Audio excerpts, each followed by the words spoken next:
Advocate സാക്ഷി സെട്ടി എന്നൊരാൾ ദുബായിൽ നിന്നൊരു ഇമെയിൽ അയച്ചിരിക്കുന്നു. അദ്ദേഹം ചണ്ഡീഗഡ് ബാറിലെ അറ്റോർണി കൂടിയാണ്, അഡ്വക്കേറ്റ് കൂടിയാണ്.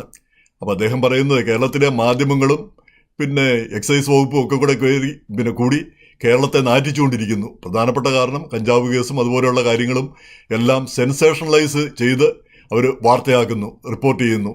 പിന്നെ മാധ്യമങ്ങൾ പിന്നെ അധികൃതർ പിന്നെ അതിനുവേണ്ടി ഒത്താശ ചെയ്യുന്നു, മാധ്യമങ്ങൾ കൂട്ടുപിടിച്ചുകൊണ്ട്.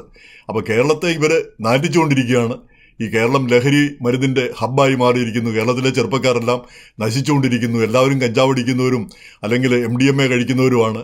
ഈ രീതിയിലാണ് റിപ്പോർട്ടിങ് പോകുന്നത്. അത് മൊത്തത്തിൽ പിന്നെ കേരളത്തിൻ്റെ സൽപ്പേരിനെയും കേരളത്തിലെ പ്രധാനപ്പെട്ട വാർത്തകളെ എല്ലാം തമസ്കരിക്കുന്നു. കേരളത്തിൽ നടക്കുന്ന നല്ല കാര്യങ്ങൾ, കേരളത്തിലെ വികസനം, അല്ലെങ്കിൽ കല, സാഹിത്യം, അല്ലെങ്കിൽ നമ്മുടെ നേട്ടങ്ങൾ, ഇതിനെയെല്ലാം തമസ്കരിച്ചുകൊണ്ട് ഈ കഞ്ചാവ് കേസിൻ്റെയും അല്ലെ അതുപോലുള്ള കാര്യങ്ങളുമാണ് റിപ്പോർട്ട് ചെയ്യുന്നത്. ഏറ്റവും ലജ്ജാകരമായ ഒരു കാര്യമാണ്.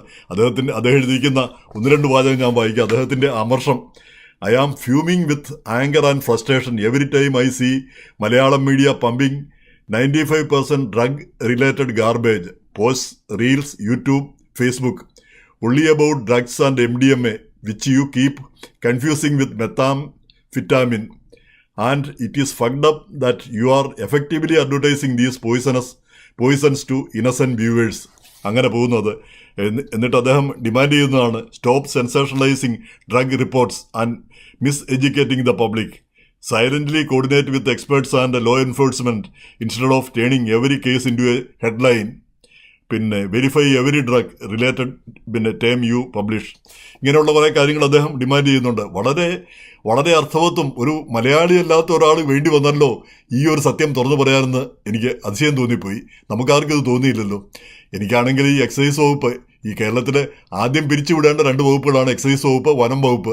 രണ്ടും ജനദ്രോഹികളും യാതൊരു പണിയില്ലാത്ത 2 പാർട്ടികളാണ്, 2 ഗ്രൂപ്പുകളാണ്. ഈ എക്സൈസുകാർക്ക് എന്താ പണിയുള്ളത്?